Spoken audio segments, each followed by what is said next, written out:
ബ്രഹ്മാണ്ഡം ഉള്ളിലും പുറത്തുമുള്ള ഒരു യാഥാർത്ഥ്യം. ബ്രഹ്മാണ്ഡം എന്നത് വിദൂര ഗാലക്സിയിലുള്ള ഒരു നിഗൂഢ നക്ഷത്ര സമൂഹമല്ല. അത് പുറത്തുള്ളതുപോലെ തന്നെ നമ്മുടെ ഉള്ളിലും സജീവമാണ്. നിങ്ങൾ പ്രാർത്ഥിക്കുമ്പോൾ നിങ്ങളൊരു യാചകനാണ്. എന്നാൽ സ്നേഹത്തോടും ബോധത്തോടും കൂടി നിങ്ങൾ ആജ്ഞാപിക്കുമ്പോൾ നിങ്ങൾ ഈ പ്രപഞ്ചത്തെ നയിക്കുന്ന അതേ ശക്തിയുമായി ഒരു സംഭാഷണം ആരംഭിക്കുകയാണ്. ഈ സംഭാഷണം അറിയുകയും പഠിക്കുകയും ജീവിക്കുകയും ചെയ്യുന്നതാണ് മാനിഫെസ്റ്റേഷന്റെ രഹസ്യം. പരമഹംസ യോഗാനന്ദൻ പറഞ്ഞു, നിങ്ങൾ ഒരു ഭിക്ഷക്കാരനാണെന്ന് സ്വയം കരുതുന്നിടത്തോളം കാലം പ്രപഞ്ചം നിങ്ങളെ ദയോടെ നോക്കും. എന്നാൽ ഏതു ദിവസം നിങ്ങൾ അതിന്റെ കുട്ടിയാണെന്ന് സ്വയം മനസ്സിലാക്കി സ്നേഹത്തോടും പൂർണ്ണവിശ്വാസത്തോടും കൂടി ആജ്ഞാപിക്കുന്നുവോ അന്നുമുതൽ പ്രപഞ്ചം നിങ്ങളുടെ ഉത്തരവാദിത്തമുള്ള സേവകനായി മാറും. എല്ലാ ദിവ്യാത്മാക്കൾക്കും എന്റെ വിനീതമായ നമസ്കാരം. ഇന്ന് നമ്മൾ ഒരു യാത്ര ആരംഭിക്കുകയാണ്. ഇവിടെ വാക്കുകൾ വെറും വിവരങ്ങൾ നൽകുകയില്ല, അവ നിങ്ങളുടെ ആത്മാവിന്റെ വാതിലുകൾ തുറക്കും. ഈ വീഡിയോ വെറുമൊരറിവല്ല, നിങ്ങൾക്കും പ്രപഞ്ചത്തിനുമിടയിൽ ഒരു ജീവനുള്ള പാലമായി ഇത് മാറിയേക്കാം. നിങ്ങൾ ഇത് കേൾക്കുക മാത്രമല്ല, അനുഭവിക്കുകയും ചെയ്താൽ മാത്രം. നിങ്ങളോട് ഒരു അഭ്യർത്ഥന മാത്രം. ഈ വികാരം നിങ്ങളെ സ്പർശിക്കുന്നുണ്ടെങ്കിൽ അതിന് നിങ്ങളുടെ ഉള്ളിൽ ഇടം നൽകുക. ഏത് ആശയമാണ് നിങ്ങളെ ഉള്ളിൽ നിന്ന് സ്പർശിച്ചതെന്ന് കമന്റ് ചെയ്യുക. നിങ്ങളുടെ ഒരു ചിന്ത ആയിരക്കണക്കിന് ആളുകളുടെ ബോധത്തിന് ഒരു ദിശാബോധം നൽകിയേക്കാം. അപ്പോൾ ഈ അത്ഭുതകരമായ അവതരണയാത്ര ആരംഭിക്കാം. പ്രാർത്ഥിക്കുന്ന ഒരു വ്യക്തി പലപ്പോഴും ഭയത്താൽ പ്രേരിതനാകുന്നു. അയാൾ പറയുന്നു, ദൈവമേ എന്നെ സഹായിക്കൂ. എന്നാൽ ആജ്ഞാപിക്കുന്ന ഒരു വ്യക്തി ഉള്ളിൽ നിന്നറിയുന്നു, ഈ പ്രപഞ്ചത്തെ നയിക്കുന്ന അതേ ശക്തിയുടെ ഒരു ഭാഗമാണ് ഞാൻ. അയാൾ പറയുന്നു, ഹേ പ്രപഞ്ചമേ, ഞാൻ പറയുന്നത് പൂർത്തിയാക്കൂ. ഇത് അയാളുടെ അഹങ്കാരമല്ല, മറിച്ച് അയാളുടെ ബോധത്തിന്റെ വ്യക്തതയാണ്. മനുഷ്യരാശിയുടെ ഏറ്റവും വലിയ മിഥ്യാധാരണ അവർ ദൈവത്തെ ഒരു ബാഹ്യ ദൈവമായി കാണുകയും സ്വയം ഒരു ദുർബല ജീവിയായി കരുതുകയും ചെയ്തു എന്നതാണ്. എന്നാൽ നിങ്ങൾ ഒരു യാചകനല്ല, മറിച്ച് ഒരു അവകാശിയാണെന്ന് ഏതു ദിവസം തിരിച്ചറിയുന്നുവോ ആ ദിവസം മുതൽ പ്രപഞ്ചവുമായുള്ള നിങ്ങളുടെ സംഭാഷണം മാറാൻ തുടങ്ങും. നിങ്ങൾ എപ്പോഴെങ്കിലും ചിന്തിച്ചിട്ടുണ്ടോ, ഒരു കുട്ടി അമ്മയോട് എന്തെങ്കിലും ചോദിക്കുമ്പോൾ അത് പ്രാർത്ഥിക്കുകയല്ല, മറിച്ച് അവകാശത്തോടെ ആവശ്യപ്പെടുകയാണ് ചെയ്യുന്നത്? എന്തുകൊണ്ട്? കാരണം അവനും അമ്മയും തമ്മിലുള്ള ബന്ധം യാചകന്റെയും ദാതാവിന്റെയും അല്ലെന്ന് അവനറിയാം. അത് ഏകത്വത്തിന്റെ ബന്ധമാണ്. അപ്പോൾ പ്രപഞ്ചം ഒരു അമ്മയേക്കാൾ അകലെയാണോ, അതോ നിങ്ങൾ അതിൽ നിന്ന് വേർപെട്ടതാണോ? ഉത്തരം ഇല്ല എന്നാണെങ്കിൽ പ്രപഞ്ചത്തോട് ആജ്ഞാപിക്കാൻ പഠിക്കേണ്ട സമയം അതിക്രമിച്ചിരിക്കുന്നു. എന്നാൽ നിൽക്കുക. ആജ്ഞാപിക്കുക എന്നതിനർത്ഥം നിങ്ങൾ അതിനോട് കലഹിക്കുകയോ ദേഷ്യപ്പെടുകയോ ചെയ്യുക എന്നല്ല. യഥാർത്ഥ ആജ്ഞ എന്നത് ശാന്തി, സ്നേഹം, അചഞ്ചലമായ വിശ്വാസം എന്നിവയിൽ നിന്ന് ജനിക്കുന്നതാണ്. പരമഹംസ യോഗാനന്ദൻ പറഞ്ഞു, നിങ്ങളുടെ വാക്കുകൾ നിങ്ങളുടെ ഊർജ്ജത്തിന് ദിശാബോധം നൽകുന്നു. നിങ്ങൾ എന്തെങ്കിലും പൂർണ്ണ വിശ്വാസത്തോടെ പറയുമ്പോൾ പ്രപഞ്ചം അത് കേൾക്കുക മാത്രമല്ല, സ്വീകരിക്കുകയും ചെയ്യുന്നു. ഇപ്പോൾ ചിന്തിക്കുക, നിങ്ങൾ പറയുന്നത് നിങ്ങളുടെ വിശ്വാസത്തിൽ നിന്നാണോ, ഭയത്തിൽ നിന്നാണോ, അതോ വെറുമൊരു ശീലത്തിൽ നിന്നാണോ? വാക്കുകൾക്ക് പിന്നിൽ ഒരു ഊർജ്ജമുണ്ടെന്ന് നിങ്ങൾ എപ്പോഴെങ്കിലും അനുഭവിച്ചിട്ടുണ്ടോ? ഉണ്ടെങ്കിൽ നിങ്ങൾ ഇതുവരെ ആ ഊർജ്ജത്തെ ഒരു ആഗ്രഹമാക്കി മാറ്റാനാണോ ശ്രമിച്ചത്, അതോ ഒരു ആജ്ഞയാക്കി മാറ്റാനാണോ? ചോദ്യം നിങ്ങൾ എന്താണ് ആഗ്രഹിക്കുന്നത് എന്നതല്ല, നിങ്ങൾ എങ്ങനെ ആവശ്യപ്പെടുന്നു എന്നതാണ്. കാരണം പ്രപഞ്ചത്തോട് ആജ്ഞാപിക്കുന്നതിനു മുമ്പ് നമ്മൾ നമ്മെത്തന്നെ അറിയുകയും അംഗീകരിക്കുകയും ചെയ്യേണ്ടത് അത്യാവശ്യമാണ്.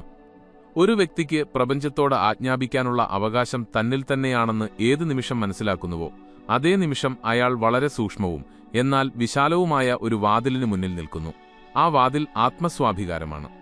നിങ്ങൾ നിങ്ങളെ പൂർണ്ണമായി അംഗീകരിക്കാത്ത പക്ഷം പ്രപഞ്ചം നിങ്ങളുടെ ഒരു കാര്യവും പൂർണ്ണമായി കേൾക്കുകയില്ല. എന്തുകൊണ്ട്? കാരണം നിങ്ങൾ നിങ്ങളുടെ ഉള്ളിൽ വൈരുദ്ധ്യങ്ങൾ സൃഷ്ടിക്കുകയാണ്. ഒരു വശത്ത് നിങ്ങൾ പറയുന്നു, ഹേ പ്രപഞ്ചമേ, എനിക്കിത് അനുഭവിക്കാൻ അവസരം നൽകൂ. എന്നാൽ മറുവശത്ത് നിങ്ങളുടെ ഉള്ളിൽ എവിടെയോ ഇരിക്കുന്ന ഒരു നിഴൽ പറയുന്നു, ഞാൻ ഇതിന് യോഗ്യനാണോ? ഇത് ആഗ്രഹിക്കുന്നത് അഹങ്കാരമല്ലേ? ഇത് അസാധ്യമായിരിക്കുമോ? ഈ ആന്തരിക വൈരുദ്ധ്യം നിങ്ങളുടെ ആഗ്രഹത്തെ ഒരു ആജ്ഞയാക്കി മാറ്റാൻ കഴിയുന്ന ശക്തിയെ നശിപ്പിക്കുന്നു. ഈ പ്രപഞ്ചം വെറും വാക്കുകൾ കേൾക്കുകയല്ല, അത് നിങ്ങളുടെ ഊർജ്ജം വായിക്കുന്നു. നിങ്ങൾ ചിന്തിക്കുന്നതും നിങ്ങൾ അനുഭവിക്കുന്നതും നിങ്ങൾ അംഗീകരിക്കുന്നതുമെല്ലാം ഒരു അദൃശ്യ പ്രകമ്പനമായി പ്രപഞ്ചത്തിലെത്തുന്നു. ആ പ്രകമ്പനം വൈരുദ്ധ്യത്താൽ മലിനമാണെങ്കിൽ ഉത്തരവും ആശയക്കുഴപ്പവും അവ്യക്തവുമായാണ് വരുന്നത്. അതുകൊണ്ട് ആജ്ഞാപിക്കുന്നതിനു മുമ്പ് നിങ്ങൾക്ക് നിങ്ങളുടെ ഉള്ളിൽ പൂർണ്ണ വിശ്വാസമുണ്ടായിരിക്കേണ്ടത് അത്യാവശ്യമാണ്. വിശ്വാസം വരുന്നത് നിങ്ങൾ നിങ്ങളെ നിരുപാധികം അംഗീകരിക്കുമ്പോൾ മാത്രമാണ്. നിങ്ങളുടെ ഭയത്തെയും നിങ്ങളുടെ പരാജയങ്ങളെയും നിങ്ങളുടെ തെറ്റുകളെയും നിങ്ങളുടെ സ്വപ്നങ്ങളെയുമെല്ലാം പൂർണ്ണമായി അംഗീകരിക്കുന്നത് ആത്മസ്വാഭികാരത്തിന്റെ ആദ്യ പടിയാണ്. നിങ്ങൾ എപ്പോഴെങ്കിലും അനുഭവിച്ചിട്ടുണ്ടോ, നമ്മൾ മറ്റുള്ളവരോട് ക്ഷമിക്കാറുണ്ട്, എന്നാൽ നമ്മളോട് തന്നെ ക്ഷമിക്കാൻ കഴിയാറില്ല. നമ്മുടെ ഉള്ളിലിരിക്കുന്ന ആ ദുർബലമായ പ്രതിച്ഛായയെ നമ്മൾ എപ്പോഴും താഴ്ത്തിക്കെട്ടിക്കൊണ്ടിരിക്കും. എന്നിട്ട് നമ്മൾ അതേ പ്രതിച്ഛായയോടെ പ്രപഞ്ചത്തോട് ആജ്ഞാപിക്കാൻ പോകുന്നു. ആ പ്രതിച്ഛായയ്ക്ക് അതിന്റെ സ്വന്തം വാക്കുകളെ വിശ്വസിക്കാൻ കഴിയുമോ? ഇവിടെ ഒരു ആഴത്തിലുള്ള ചോദ്യം ഉയരുന്നു. ഞാൻ എങ്ങനെയാണോ അങ്ങനെ തന്നെ ദൈവത്തിന്റെ പൂർണ്ണ പ്രകടനമാണ് ഞാൻ എന്ന് നിങ്ങൾ എപ്പോഴെങ്കിലും നിങ്ങളോട് തന്നെ പറഞ്ഞിട്ടുണ്ടോ? എന്റെ ഉള്ളിലുള്ളത് തന്നെയാണ് പ്രപഞ്ചത്തിന്റെ പൂർണ്ണത എന്ന് പറയാൻ നിങ്ങൾ എപ്പോഴെങ്കിലും ധൈര്യപ്പെട്ടിട്ടുണ്ടോ? അതോ നിങ്ങൾ ഇപ്പോഴും മറ്റൊരാളുടെ നിർവചനമനുസരിച്ച് സ്വയം മെച്ചപ്പെടുത്താൻ ശ്രമിക്കുകയാണോ? ദയവായി മനസ്സിലാക്കുക, പ്രപഞ്ചം നിങ്ങളെ മെച്ചപ്പെടുത്താൻ വരുന്നില്ല.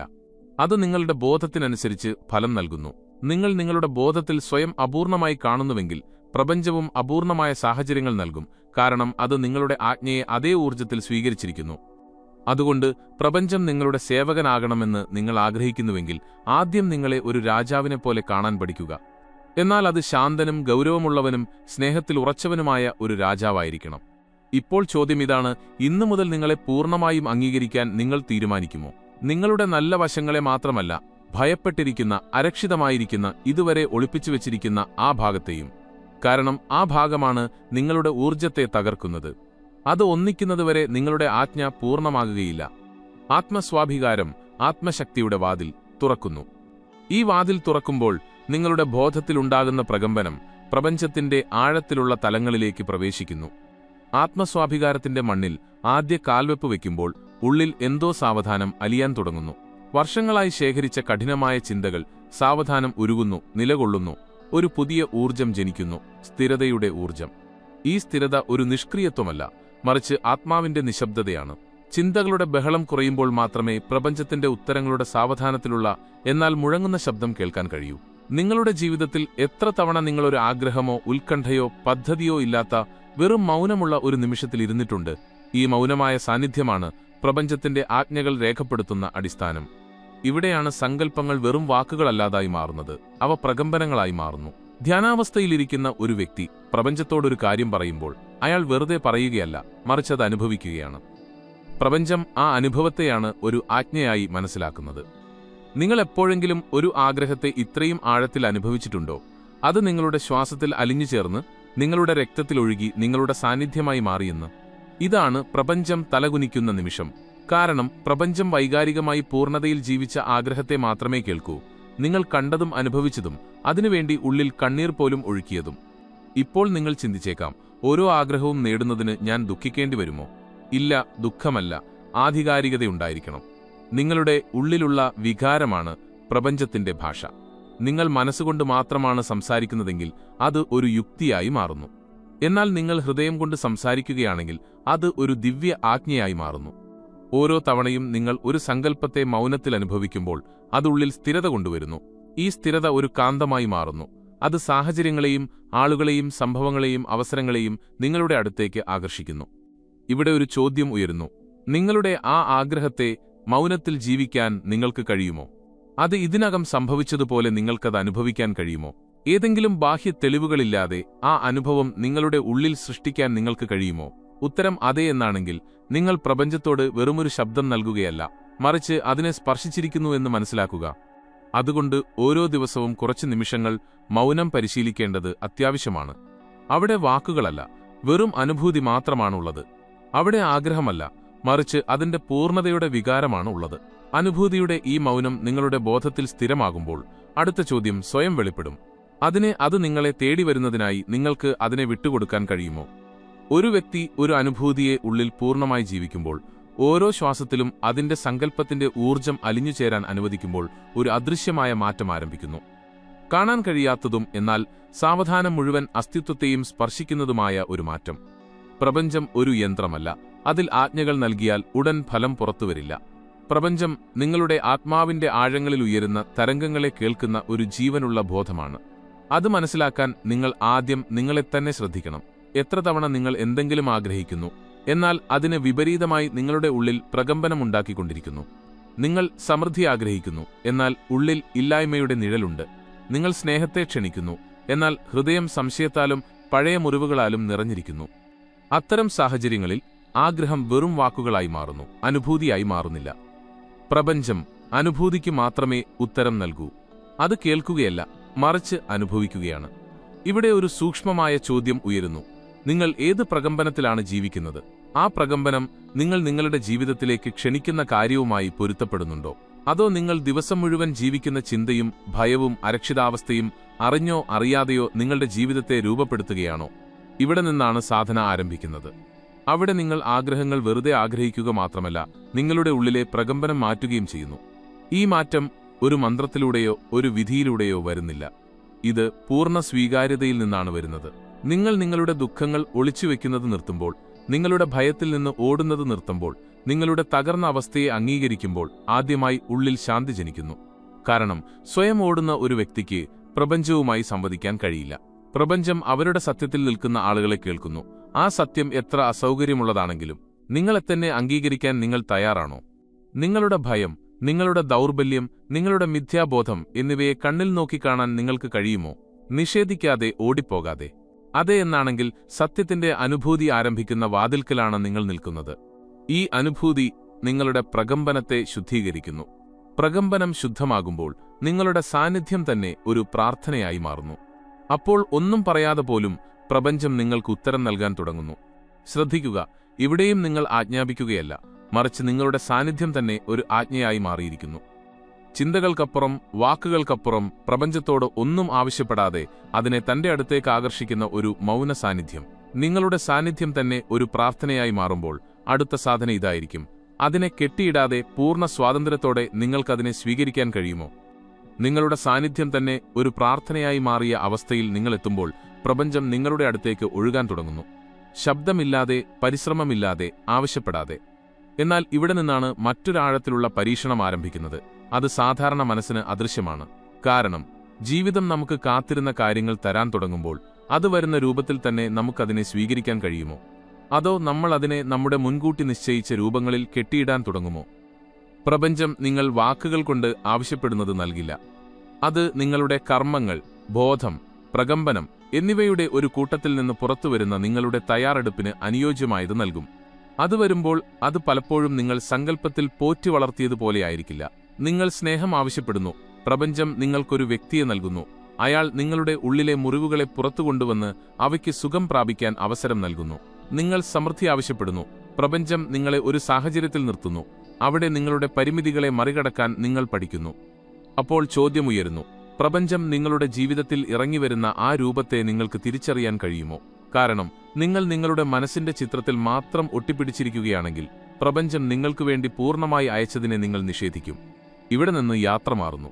ഇനി ഇത് ഒരു ആവശ്യപ്പെടലിന്റെ യാത്രയല്ല, ഇത് സ്വീകാര്യതയുടെ സാധനയായി മാറുന്നു. സ്വീകാര്യത ഒരു നിഷ്ക്രിയത്വമല്ല, ഇത് പരമമായ അവബോധമാണ്. നിങ്ങൾ ഒരു സംഭവത്തെ, ഒരു വ്യക്തിയെ, അല്ലെങ്കിൽ നിങ്ങളുടെ ഉള്ളിലെ ഏതെങ്കിലും ഒരു ഭാഗത്തെ അതിന്റെ പൂർണ്ണ അസ്തിത്വത്തോടെ അതേ എന്ന് പറഞ്ഞ് സ്വീകരിക്കുമ്പോൾ നിങ്ങൾ അതിനെ പ്രപഞ്ചപ്രകാശത്തിൽ അലിഞ്ഞു ചേരാൻ അവസരം നൽകുന്നു. എതിർപ്പ് ജീവിതത്തെ കഷണങ്ങളായി വിഭജിക്കുന്നു. സ്വീകാര്യത അതിനെ ഒരു പൂർണ്ണ സൃഷ്ടിയാക്കി മാറ്റുന്നു. ഇതാണ് പ്രപഞ്ചം ഏറ്റവും ആഴത്തിൽ സംവദിക്കുന്ന മൗനം. സ്വീകാര്യത എന്നതിനർത്ഥം ഇനി ഒരു വ്യവസ്ഥയുമില്ല, ഒരു താരതമ്യവുമില്ല, നിയന്ത്രിക്കാനുള്ള ശ്രമമില്ല, വെറും അനുഭവമാണ്. ആ അനുഭവത്തെ ഒരു ആഴത്തിലുള്ള ശാന്തിയോടെ സ്വീകരിക്കാനുള്ള കഴിവ്. ഇതാണ് നിങ്ങളുടെ ഓരോ ശ്വാസവും ഒരു മന്ത്രമായി മാറുന്ന അവസ്ഥ, ഓരോ മൗനവും ഒരു ഉത്തരമായി മാറുന്ന അവസ്ഥ. അപ്പോൾ വീണ്ടും ചോദ്യമിതാണ്, പ്രപഞ്ചത്തെ അതിന്റെ സ്വന്തം രൂപത്തിൽ സ്വീകരിക്കാൻ നിങ്ങൾ തയ്യാറാണോ? മാറ്റങ്ങളോ എതിർപ്പുകളോ ഇല്ലാതെ. കാരണം നിങ്ങൾ അങ്ങനെ ചെയ്യുമ്പോൾ മാത്രമേ അതിന്റെ യഥാർത്ഥ രഹസ്യം മനസ്സിലാക്കാൻ നിങ്ങൾ തുടങ്ങുകയുള്ളൂ. സ്വീകാര്യതയുടെ ഈ ശാന്തമായ അവസ്ഥ ഉള്ളിൽ ഇറങ്ങിച്ചെല്ലുമ്പോൾ അടുത്ത ചോദ്യം സാവധാനം ഉണരുന്നു. നിങ്ങളുടെ അസ്തിത്വം നഷ്ടപ്പെടാതെ പ്രപഞ്ചത്തിൽ ലയിക്കാൻ നിങ്ങൾക്കിപ്പോൾ സ്വയം അനുവാദം നൽകാൻ കഴിയുമോ? സ്വീകാര്യതയുടെ ശാന്തി ഉള്ളിൽ ഇറങ്ങിച്ചെല്ലുമ്പോൾ ജീവിതം ഒരു പുതിയ ചോദ്യം ഉയർത്തുന്നു. നിങ്ങളുടെ മൗലികത നഷ്ടപ്പെടാതെ നിങ്ങൾക്കിപ്പോൾ പ്രപഞ്ചത്തിൽ ലയിക്കാൻ കഴിയുമോ? ഇത് ഒരു സാധാരണ അനുഭവമല്ല. ഇത് നിങ്ങളുടെ ഉള്ളിലെ വ്യക്തിത്വത്തെ സത്യത്തിന്റെ മഹാസാഗരത്തിൽ ഉപേക്ഷിക്കാൻ നിങ്ങൾ പഠിക്കുന്ന ആന്തരിക വഴിത്തിരിവാണ്. ഇതുവരെ നിങ്ങൾ പ്രപഞ്ചത്തോട് ആജ്ഞാപിക്കുന്ന ഒരു യാത്രയിലായിരുന്നു. നിങ്ങൾ സങ്കല്പങ്ങൾ സൃഷ്ടിക്കുകയായിരുന്നു, ദിശാബോധം നൽകുകയായിരുന്നു, ബോധത്തിന് ഒരു രൂപം നൽകുകയായിരുന്നു. എന്നാൽ ഇപ്പോൾ നിങ്ങൾ സ്വയം നിങ്ങൾ ഉണർത്തിയ ആ ബോധത്തിന് മുന്നിൽ സമർപ്പിക്കേണ്ടതുണ്ട്. ഇതാണ് നിങ്ങൾ പ്രവൃത്തിയിൽ നിന്ന് മൗനത്തിലേക്ക് ഇറങ്ങിച്ചെല്ലുന്ന ബിന്ദു. ഈ മൗനം ഒരു ശൂന്യതയല്ല, ഇത് ബോധത്തിന്റെ പക്വതയാണ്. നിങ്ങൾ സ്വയം പ്രപഞ്ചവുമായി ലയിക്കുമ്പോൾ നിങ്ങൾ അറിയുന്നത് നിർത്തുകയുമായിരിക്കുന്ന കലയിലേക്ക് ഇറങ്ങുകയും ചെയ്യുന്നു. ഈ ലയനം ഒരു പരാജയമല്ല, ഇത് അഹങ്കാരത്തിന്റെ അതിരുകൾ കടക്കുന്നതിന്റെ ആഘോഷമാണ്. നിങ്ങൾ എപ്പോഴെങ്കിലും സൂര്യാസ്തമയത്തെ ഉള്ളിൽ ഉൾക്കൊള്ളുന്ന ആകാശത്തെ കണ്ടിട്ടുണ്ടോ? അത് സൂര്യനെ നഷ്ടപ്പെടുത്തുന്നില്ല, മറിച്ച് അതിനെ നിറങ്ങളാക്കി അതിനൊരു പുതിയ രൂപം നൽകുന്നു. അതുപോലെ നിങ്ങൾ സ്വയം പ്രപഞ്ചത്തിൽ ലയിക്കുമ്പോൾ നിങ്ങൾ നശിക്കുന്നില്ല, നിങ്ങളുടെ സത്യം വികസിക്കുകയാണ്. എന്നാൽ ഇതാണ് ഭയം ജനിക്കുന്ന നിമിഷം. ഞാൻ എന്റെ അസ്തിത്വം ഉപേക്ഷിച്ചാൽ ഞാൻ ആരായിരിക്കും? എന്റെ ആഗ്രഹങ്ങൾ വെറുതെയാകുമോ? ഞാൻ നഷ്ടപ്പെടുമോ അതോ സ്വതന്ത്രനാകുമോ? ഈ ചോദ്യങ്ങൾ ഉള്ളിന്റെ ആഴങ്ങളെ ഇളക്കിമറിക്കുന്നു. സ്വയം നഷ്ടപ്പെടുന്നതിനെ ഭയപ്പെടാത്ത, മറിച്ച് സ്വയത്തിനപ്പുറം പോകാൻ ആഗ്രഹിക്കുന്ന വ്യക്തിക്ക് മാത്രമേ ഈ യാത്രയിൽ ഉറച്ചു നിൽക്കാൻ കഴിയൂ. ഈ യാത്ര നിയന്ത്രിക്കാനുള്ളതല്ല, വിശ്വാസത്തിന്റേതാണ്. നിങ്ങൾ ഇതുവരെ ധരിച്ചിരുന്ന ഓരോ ചിന്തയെയും ഓരോ വ്യക്തിത്വത്തെയും സാവധാനം ആ മഹാ അഗ്നിയിൽ സമർപ്പിക്കുന്നു. അവിടെ ഞാൻ എന്നതിൽ നിന്ന് നാം എന്നതിന്റെ ജനനം സംഭവിക്കുന്നു. ഇപ്പോൾ നിങ്ങളുടെ ആഗ്രഹം നിങ്ങളുടെ മാത്രം ആഗ്രഹമല്ല, അത് ഒരു പ്രപഞ്ച ആഗ്രഹമായി മാറുന്നു. നിങ്ങളുടെ പ്രവൃത്തികൾ വെറും വ്യക്തിപരമായ വിജയത്തിനുള്ളതല്ല, മറിച്ച് ലോകത്തിന്റെ സേവനമായി മാറുന്നു. ഇവിടെ നിന്നാണ് വ്യക്തിലയനത്തിൽ അസ്തിത്വത്തിന്റെ തിളക്കം കാണാൻ തുടങ്ങുന്നത്. നിങ്ങൾ സ്വയം ഉപേക്ഷിക്കുകയല്ല, നിങ്ങളുടെ ഉള്ളിൽ ഒളിഞ്ഞിരിക്കുന്ന വിരാട് രൂപത്തെ നിങ്ങൾ സാക്ഷാത്കരിക്കുകയാണ്. അപ്പോൾ നിങ്ങൾ മനസ്സിലാക്കുന്നു, പ്രപഞ്ചത്തോട് ആജ്ഞാപിക്കുക എന്നത് യഥാർത്ഥത്തിൽ സ്വയം ആ ആജ്ഞയ്ക്ക് പാത്രമാകുന്നതിനുള്ള സാധനയായിരുന്നു. അസ്തിത്വത്തിന്റെ അതിരുകൾ മാഞ്ഞു തുടങ്ങുമ്പോൾ മറ്റൊരു രഹസ്യം കൂടുതൽ ആഴത്തിൽ വെളിപ്പെടുന്നു. പ്രപഞ്ചം നമ്മുടെ ഉള്ളിൽ നിന്ന് തന്നെയാണോ ജനിക്കുന്നത്? ഏതു നിമിഷം നിങ്ങൾ സ്വയം ലയിച്ചുവോ, ഒരു പുതിയ രഹസ്യമുയരുന്നു. നിങ്ങൾ പുറത്തന്വേഷിച്ച ആ പ്രപഞ്ചം ഉള്ളിൽ നിന്ന് തന്നെയാണോ ജനിക്കുന്നത്? വർഷങ്ങളായി നിങ്ങൾ ദൈവമെന്നും ശക്തിയെന്നും ഊർജ്ജമെന്നും പ്രപഞ്ചമെന്നും വിളിച്ചുകൊണ്ടിരുന്നത് യഥാർത്ഥത്തിൽ നിങ്ങളുടെ ആന്തരിക ബോധത്തിന്റെ വെറുമൊരു നിഴലായിരുന്നു. നിങ്ങൾ നിങ്ങളുടെ കണ്ണുകൾ അടച്ച് ഉള്ളിലെ മൗനത്തിലേക്കിറങ്ങുമ്പോൾ ആ ഇടം ഒരു അനന്തമായ ശൂന്യതയായി മാറുന്നില്ലേ? ആ ശൂന്യതയിൽ ഓരോ നിമിഷവും എന്തെങ്കിലും ജനിക്കുന്നില്ലേ? അപ്പോൾ പിന്നെ സൃഷ്ടി പുറത്തുനിന്ന് വരികയാണോ അതോ ഉള്ളിൽ നിന്ന് പുറത്തു വരികയാണോ? പ്രപഞ്ചം നിങ്ങളുടെ ഉള്ളിലെ ഭാവനകളുടെയും വികാരങ്ങളുടെയും ബോധത്തിന്റെയും വെറുമൊരു പ്രൊജക്ഷൻ മാത്രമായിരുന്നില്ലേ? നമ്മൾ നൂറ്റാണ്ടുകളായി പുറത്തേക്കാണ് ഉത്തരങ്ങൾ അന്വേഷിച്ചത്. എന്നാൽ ഏറ്റവും സത്യമായ ഉത്തരങ്ങൾ പുറത്തല്ല, ഉള്ളിലാണ് മുഴങ്ങുന്നത്. നിങ്ങൾ എപ്പോഴെങ്കിലും ഒരു സ്വപ്നം കണ്ടിട്ടുണ്ടോ? അതിലൊരു മുഴുവൻ പ്രപഞ്ചം നിങ്ങളുടെ ഉള്ളിൽ സൃഷ്ടിക്കപ്പെട്ടിരിക്കുന്നു. നിങ്ങൾ പറക്കുന്നു, വീഴുന്നു, സ്നേഹിക്കുന്നു, ഭയപ്പെടുന്നു, പോരാടുന്നു, വിജയിക്കുന്നു. എല്ലാം നിങ്ങളുടെ മനസ്സിന്റെ ഉള്ളിൽ നിശബ്ദമായി രൂപം കൊള്ളുന്ന ആ പ്രപഞ്ചത്തിൽ സംഭവിക്കുന്നു. അപ്പോൾ ചോദ്യമിതാണ്, ഉറക്കത്തിൽ പ്രപഞ്ചം സൃഷ്ടിക്കാൻ കഴിയുമെങ്കിൽ ഉണർന്നിരിക്കുമ്പോൾ എന്തുകൊണ്ട് കഴിയില്ല? പ്രപഞ്ചം നിങ്ങളെ നയിക്കുന്ന ഒരു ബാഹ്യശക്തിയല്ല, മറിച്ച് നിങ്ങളുടെ ബോധത്തിന്റെ വികാസമാണ്. അത് സമയം, ദ്രവ്യം, ഊർജം എന്നിവയുടെ രൂപത്തിൽ പ്രത്യക്ഷപ്പെടുന്നു. നിങ്ങൾ ഉള്ളിൽ ശുദ്ധമായ മൗനം, നിർമ്മലമായ വിശ്വാസം, തീവ്രമായ വികാരങ്ങൾ എന്നിവയോടെ എന്തെങ്കിലും സങ്കൽപ്പിക്കുകയാണെങ്കിൽ അത് സാവധാനം ഭൗതിക പ്രപഞ്ചത്തിൽ ഒരു രൂപം കൊള്ളും. ഈ പ്രവൃത്തി ഒരു മാന്ത്രികതയല്ല, ഇതൊരു പ്രപഞ്ച നിയമമാണ്. ഒരു വിത്ത് മണ്ണിന്റെ ഗർഭത്തിൽ ഒളിഞ്ഞിരിക്കുന്നു, എന്നാൽ അതിൽ മുഴുവൻ വൃക്ഷവും അതിന്റെ ശാഖകളും ഇലകളും പഴങ്ങളും അടങ്ങിയിരിക്കുന്നു. അതുപോലെ നിങ്ങളുടെ ഉള്ളിൽ ഒളിഞ്ഞിരിക്കുന്നു മുഴുവൻ പ്രപഞ്ചത്തിന്റെയും വിത്ത്. ചോദ്യം പ്രപഞ്ചം പുറത്താണോ അതോ ഉള്ളിലാണോ എന്നതല്ല, മറിച്ച് നിങ്ങൾ നിങ്ങളുടെ ഉള്ളിലെ ആ വിത്തിനെ തിരിച്ചറിഞ്ഞിട്ടുണ്ടോ ഇല്ലയോ എന്നതാണ്. നിങ്ങൾ ഇതുവരെ പഴങ്ങൾ മാത്രം ആവശ്യപ്പെടുകയായിരുന്നോ അതോ ഒരു വിത്തായി മൗനത്തിലിരിക്കുകയായിരുന്നോ? കാരണം ആവശ്യപ്പെട്ടാൽ കുറച്ച് ക്ഷണികമായ ഫലങ്ങൾ ലഭിച്ചേക്കാം. എന്നാൽ ഒരു വിത്തായി മാറിയാൽ നിങ്ങൾ ഒരു സ്രഷ്ടാവായി മാറും. അപ്പോൾ നിങ്ങൾ മനസ്സിലാക്കുന്നു, പ്രാർത്ഥനയിൽ കുനിഞ്ഞിരിക്കുന്നത് ഒരു പരിമിതമായ ബോധത്തിന്റെ ശീലമായിരുന്നു. ഇപ്പോൾ ആ ബോധം സ്വയം സൃഷ്ടിക്കാൻ തുടങ്ങിയിരിക്കുന്നു. ഇപ്പോൾ നിങ്ങൾ പ്രപഞ്ചത്തോട് ആവശ്യപ്പെടുന്നില്ല, ഇപ്പോൾ നിങ്ങൾ പ്രപഞ്ചമായി മാറുന്നു. എന്നാൽ ബോധം പ്രപഞ്ചമായി മാറുമ്പോൾ മറ്റൊരു രഹസ്യം മുന്നിൽ വരുന്നു.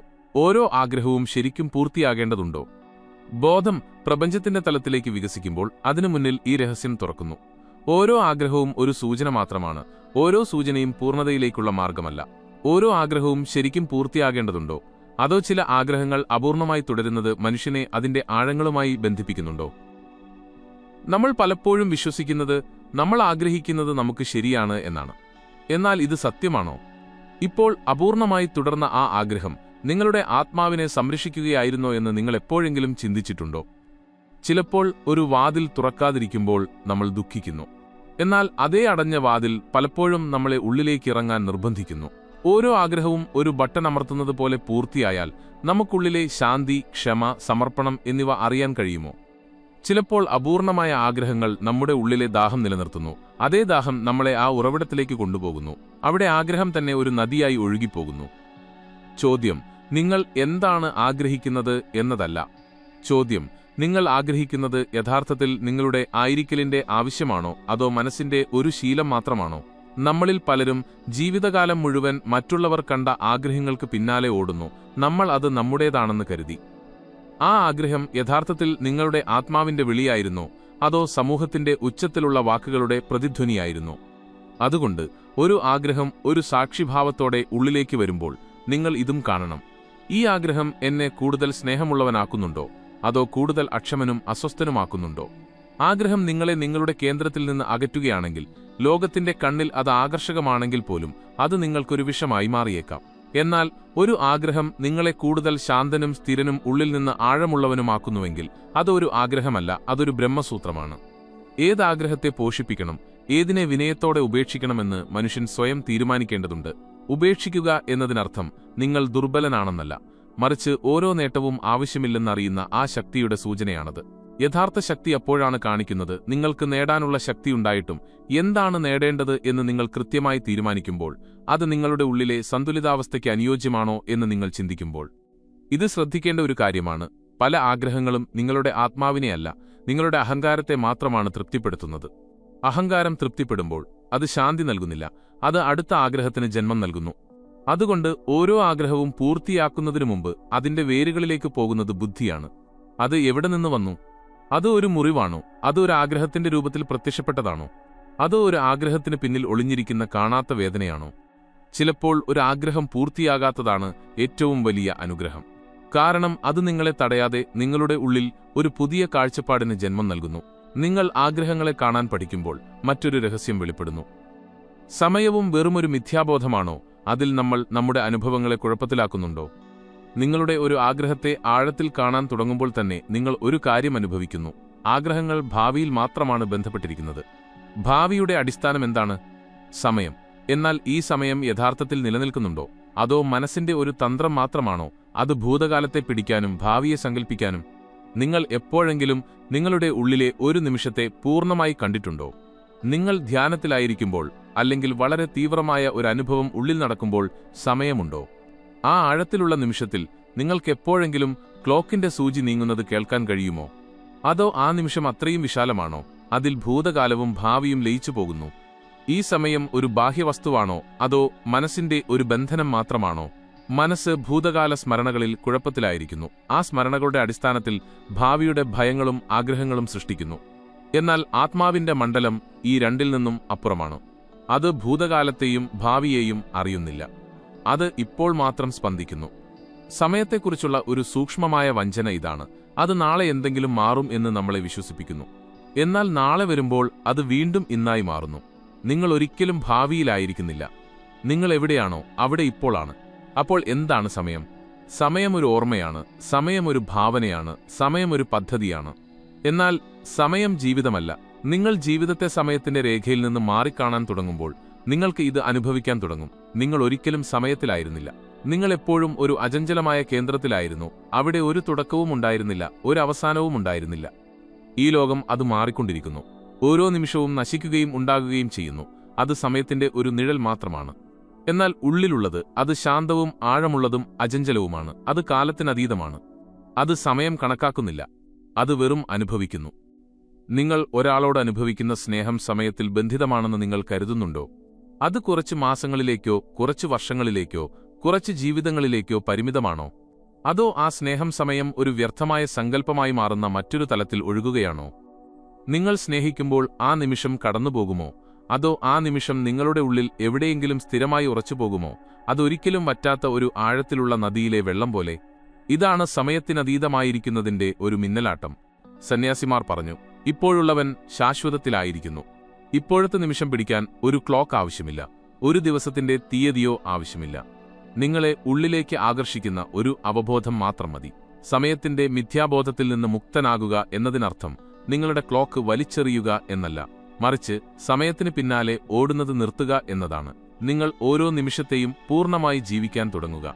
അപ്പോൾ നിങ്ങൾക്കിത് അനുഭവിക്കാൻ തുടങ്ങും. യഥാർത്ഥത്തിൽ നിങ്ങൾ എവിടെയും പോകുന്നില്ല. നിങ്ങൾ ഇതിനകം അവിടെയുണ്ട്. ഇതൊരവസാനമല്ല, ഇതൊരു തുടക്കമാണ്. കാരണം ബ്രഹ്മത്തെ അനുഭവിക്കുന്നതിന് ഒരു അവസാനമില്ല. ഇതൊരു നേട്ടമല്ല, മറിച്ച് ഒരു ഉണർവാണ്. അതിനുശേഷം ജീവിതം ഒരു അഖണ്ഡ ഉത്സവമായി മാറുന്നു. ഇപ്പോൾ നിങ്ങൾ പഴയ നിങ്ങളല്ല. നിങ്ങളുടെ ചിന്തകൾ നിലനിൽക്കുന്നു, എന്നാൽ അവ നിങ്ങളെ നിയന്ത്രിക്കുന്നില്ല. നിങ്ങളുടെ വാക്കുകൾ നിലനിൽക്കുന്നു, എന്നാൽ ഇപ്പോൾ മൗനമാണ് നിങ്ങളുടെ ഭാഷ. ഇപ്പോൾ നിങ്ങൾ ഉള്ളിൽ സ്ഥിരമായിരിക്കുന്നു, പുറത്ത് ചലനാത്മകനുമാണ്. നിങ്ങൾ കാണും, നിങ്ങളുടെ ശരീരം ആളുകളുമായി സംസാരിക്കുന്നു, എന്നാൽ ആത്മാവ് മൗനത്തിൽ മുങ്ങിയിരിക്കുന്നു. നിങ്ങൾ നടക്കുന്നുണ്ടാവാം, എന്നാൽ ഉള്ളിൽ എന്തോ അചഞ്ചലമായിരിക്കുന്നു. ഇപ്പോൾ നിങ്ങൾ ജീവിതത്തെ ഒരു മാർഗമായി കാണുന്നില്ല, മറിച്ച് സ്വയം ജീവിതമായി മാറുന്നു. ബ്രഹ്മത്തെ അറിഞ്ഞവൻ ഇപ്പോൾ ഒരു ഫലത്തിലും താൽപ്പര്യപ്പെടുന്നില്ല. കാരണം എന്താണ് സംഭവിക്കേണ്ടതെന്ന് അത് ഇതിനകം സംഭവിച്ചിട്ടുണ്ടെന്ന് അയാൾക്ക് മനസ്സിലായിരിക്കുന്നു. നിങ്ങൾ അന്വേഷിക്കുന്നത് ഇതിനകം നിങ്ങളുടെ ഉള്ളിലുണ്ട്. ഇപ്പോൾ ഒരു വൈരുദ്ധ്യവുമില്ല. ഭൂതകാലത്തെക്കുറിച്ചുള്ള ഖേദമില്ല, ഭാവിയെക്കുറിച്ചുള്ള ഉത്കണ്ഠയില്ല. ഇപ്പോൾ ഈ നിമിഷത്തിൽ മാത്രം ജീവിക്കുകയാണ്. അവിടെ ഭയമില്ല, അത്യാഗ്രഹമില്ല, ഓട്ടമില്ല. ഇപ്പോൾ ആ ആത്മാവ് ഒരു കാരണവുമില്ലാതെ സന്തോഷവാനാണ്. ഇപ്പോൾ അത് ഒരു വാക്കും പറയാതെ മൗനമാണ്.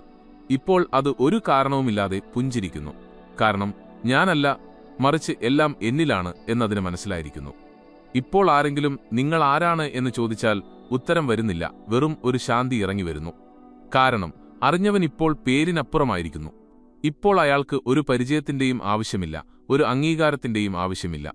അയാൾ വെളിച്ചമായി മാറിയിരിക്കുന്നു, ശൂന്യമായി മാറിയിരിക്കുന്നു, പരമാത്മാവിന്റെ പ്രതിഫലനമായി മാറിയിരിക്കുന്നു. നിങ്ങൾ ഈ യാത്രയുടെ സാക്ഷിയായിരുന്നു.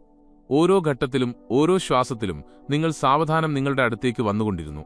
തുടക്കത്തിൽ നിങ്ങളൊരു ശ്രോതാവായിരുന്നു, പിന്നെ ഒരു സാധകനായി, പിന്നെ ഒരു സാക്ഷിയായി. ഇപ്പോൾ നിങ്ങൾ സ്വയം വഴിയായി മാറിയിരിക്കുന്നു. ഇപ്പോൾ എന്താണ് ചെയ്യേണ്ടത്?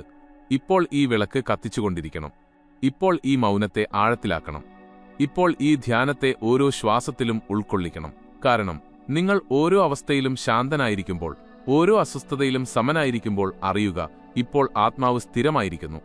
ഇപ്പോൾ അതേ ആത്മാവ് മറ്റുള്ളവരുടെ ജീവിതത്തിൽ വെളിച്ചം പങ്കുവയ്ക്കും.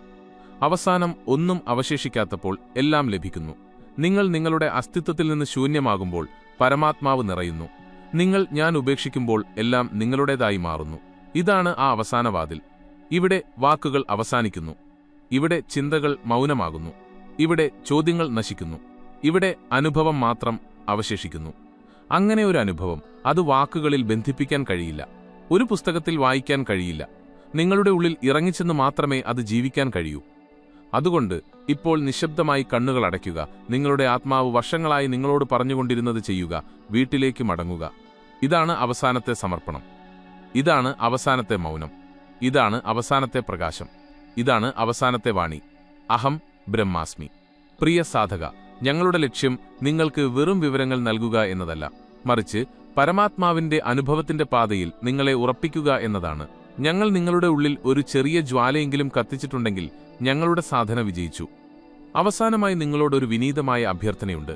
ഈ യാത്ര നിങ്ങളുടെ ഹൃദയത്തെ സ്പർശിച്ചിട്ടുണ്ടെങ്കിൽ ദയവായി ഇത് നിങ്ങളുടെ പ്രിയപ്പെട്ടവരുമായി പങ്കിടുക. കാരണം ഒരുപക്ഷെ ഏതെങ്കിലും ഒരു ക്ഷീണിച്ച ആത്മാവിനും ഈ വെളിച്ചം ആവശ്യമായി വന്നേക്കാം. നിങ്ങളുടെ ഈ പിന്തുണ, നിങ്ങളുടെ സാന്നിധ്യം, നിങ്ങളുടെ മൗനമായ പങ്കാളിത്തം ഞങ്ങൾക്കൊരു ദിവ്യപ്രസാദത്തിന് തുല്യമാണ്. ഹൃദയത്തിൽ നിന്ന് നന്ദി. നിങ്ങൾക്ക് അനന്തമായ ശാന്തി, അഖണ്ഡമായ സ്നേഹം, ദിവ്യമായ ഊർജം എന്നിവ നേരുന്നു.